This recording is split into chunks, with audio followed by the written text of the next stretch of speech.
Jeffrey Epstein, आखिर कौन था ये आदमी? जब भी जेफरी एप्स्टीन नाम आता है लोग सीधा उस क्राइम की बात करने लगते हैं। लेकिन अगर हम इसको समझना चाहे, अगर हम सोचे कि आखिर ये जेफरी एप्स्टीन था कौन, आज मैं आपको बताऊंगा आखिरकार जेफरी एप्स्टीन कैसे बना। जेफरी एप्स्टीन का जन्म अमेरिका में सन 1953 में हुआ। ना वो कोई रॉयल फैमिली से था, ना वो किसी बिलियनियर का बेटा था। उसने कॉलेज तो ज्वाइन की मगर डिग्री नहीं ली, वो डिग्री तक पहुंचा ही नहीं।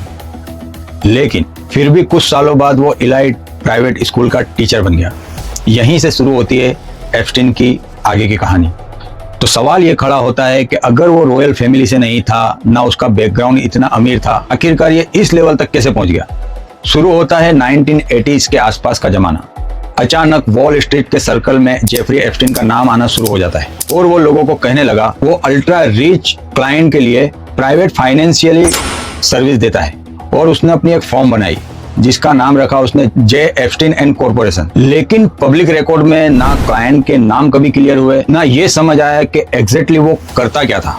पैसा था, बहुत पैसा, लेकिन ये पैसा आया कहां से ये कभी ट्रांसपेरेंट नहीं हुआ। थोड़े ही वक्त में जेफरी ऐसी लाइफ जीने लगा जो कुछ ही अमीर लोग जीते, जैसे private jet, multiple luxuries property और फॉरेन आइलैंड। उसके पास यूएस में वर्जिन आइलैंड में एक प्राइवेट आइलैंड था, उसका नाम था लिटिल सैंड आइलैंड।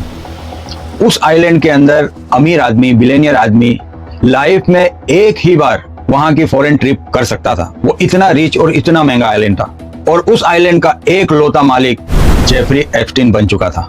इसी पावर और पैसे के साथ जेफरी ने एक ऐसा सिस्टम बनाया जिसका सच बाद में कोर्ट के सामने आया। उस सिस्टम का हिस्सा टीनेजर्स लड़कियों को मैसेज कर कर बुलाया जाना, पेमेंट और साइलेंट एग्रीमेंट करना, ये सारी बातें बाद में कोर्ट के डिस्कशन का हिस्सा बनी। इसमें मैं एक और इम्पोर्टेंट लाइन जोड़ना चाहूंगा, क्योंकि ये सिर्फ एलिगेंस नहीं थे, ये वो बातें हैं जो कोर्ट ने प्रूव मानी है। जेफरी एप्स्टीन कोई फिल्म का विलन नहीं था, वो एक रियल इंसान था और उसका क्राइम भी रियल था। अगला सवाल ये नहीं है कि उसका नाम कहां कहां पर आया, बल्कि ये है कि वो इतनी देर तक बच कैसे गया और उसको बचाया किसने। तो अगले पार्ट में हम बात करेंगे उसके प्राइवेट जेट, प्राइवेट आइलैंड और उसके सिस्टम की, जिसने एप्स्टीन को सालों तक बचाए रखा। दोस्तों अगले एपिसोड का वेट करिएगा और कमेंट में अपनी राय रखिएगा, क्या आपको ये एपिसोड अच्छा लगा, और नेक्स्ट एपिसोड के लिए यस कमेंट में जरूर लिखिएगा। अस्सलाम वालेकुम रहमतुल्लाहि व बरकातहू।